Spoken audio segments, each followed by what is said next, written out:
नमस्कार बंधुरा सोनू रान्नाघरे आपनादेर सबाइके स्वागत जानाई। आमी आजके जे आमादेर गाछेर सीम आपनारा तो जानेन आमादेर गाछेर सीम हयेछे।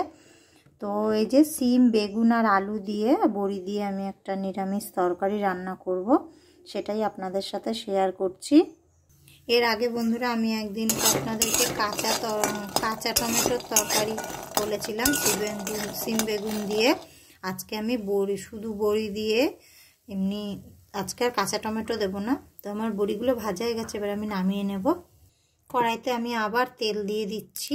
आमी बड़ीगुलो नामिये निয়েছি। एबार आमी आस्ते आस्ते करे बेगुनगुलोके आगे एकटुखानी भेजे नेब। आमी आबार बेगुनगुलो दिए दिচ্ছি। बेगुनगुलो आमी एकटु नाड़िये नेब। तो बंधुरा आमार बेगुनगुलो हालका लाल लाल करे भेजे नेওয়া হয়ে গেছে, नामिয়ে नेब बेगुनगुलो। এই কড়াইতে আমি আবার অল্প একটুখানি তেল দিয়ে দিচ্ছি। আমি এবার অল্প তেল ইউজ করছি কারণ আমার বেগুনগুলো যেহেতু ভাজা হয়ে গেছে ওই জন্য। এবার আমি তেলে দিচ্ছি 5 ফোড়ন, একটা শুকনো লঙ্কা। এবার আমি তেলে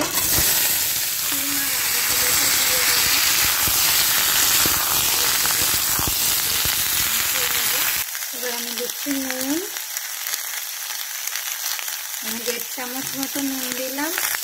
এবার দিচ্ছি হলুদ, ভালো করে মিশিয়ে নেব।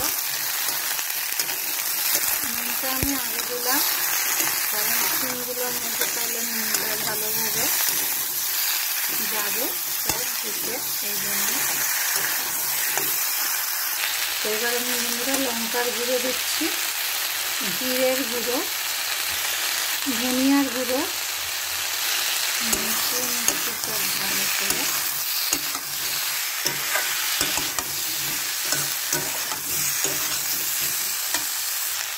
বন্ধুরা এবার আমি এটা একটুখানি চিনি ছড়িয়ে দিচ্ছি। এটাকেও ভালো করে আমি মিশিয়ে নেব। এবার আমি এই যে বেগুন আর বড়ি রেখেছিলাম এগুলোকে দিয়ে দিলাম। এবার এগুলোকেও ভালো করে আমি এইগুলোর সাথে মিশিয়ে নেব যাতে এতে মশলা ভালোভাবে সব ঢুকে যায়। এবার আমি এতে একটুখানি ফ্রেশ ক্রিম দিচ্ছি। এটা অপশনাল, আপনারা যদি চান দিতেও পারেন নাও দিতে পারেন।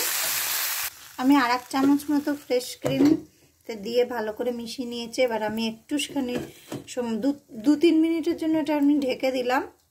আমি আবার একটুখানি ঢাকনাটা খুলে এটা আমি দেখে নিচ্ছি।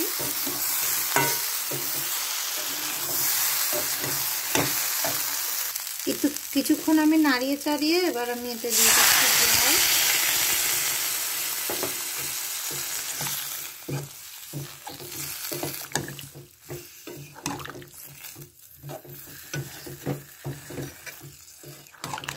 আমার মনে হচ্ছে এতে আর একটুখানি জল লাগবে, এর জন্য আমি আবারও একটুখানি জল দিয়ে দিলাম। এবার আমি ঢেকে দিচ্ছি। আলুটা সিদ্ধ হবে, সিমগুলো সিদ্ধ হবে, তাই জন্য। তো বন্ধুরা এবার আমি ঢাকনাটা খুলে দেখে নেব।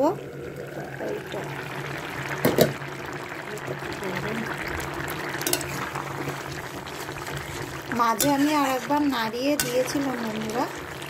আর দেখুন আমাদের ইয়েগুলো কত সুন্দর সিদ্ধ হয়েছে বড়িগুলো। এগুলো কিন্তু বন্ধুরা বাড়িতে বানানো বড়ি। আর এই দেখুন আলুও সিদ্ধ হয়ে গেছে, সিমও সিদ্ধ হয়ে গেছে, খুব গরম। এবার আমি বন্ধুরা তরকারিটা নামিয়ে নেব। সিদ্ধ হয়ে গেছে আমাদের তরকারি। বন্ধুরা আমি নামানোর আগে একটুখানি চাট মশলা দিয়ে দিচ্ছি।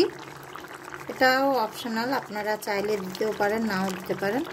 আমার চাট মশলাটা তরকারিতে দিলে একটু ভালো লাগে, এই জন্য আমি দিলাম। চাট মশলাটাকেও দিয়ে ভালো করে আমি একটু মিশিয়ে দিয়ে এবার নামিয়ে নেব। তো বন্ধুরা আমাদের এই যে তরকারি নামানো হয়ে গেছে, সিমের তরকারিটা নামানো হয়ে গেছে। ভিডিওটা যদি ভালো লাগে লাইক করবেন। সাবস্ক্রাইব করবেন আর ভিডিওটা অনেক নিজের বন্ধুদের সাথে শেয়ার করবেন। ভিডিওটা যদি ভালো লাগে লাইক সাবস্ক্রাইব করেই দেবেন। তো বন্ধুরা ভালো লাগে আপনারা ততদিন ভালো থাকবেন, সুস্থ থাকবেন। হ্যাঁ, যতক্ষণ না আমি ভিডিও ছাড়ছি। তো আমাদের এই নতুন সিমের তরকারিটা কিন্তু বন্ধুরা আপনাদের ভালো লাগাতেই হবে। আমি জানি আপনাদের খুব ভালো লাগবে। তো দেখা হবে আবার নেক্সট ভিডিওতে বন্ধুরা। বাই বাই বন্ধুরা।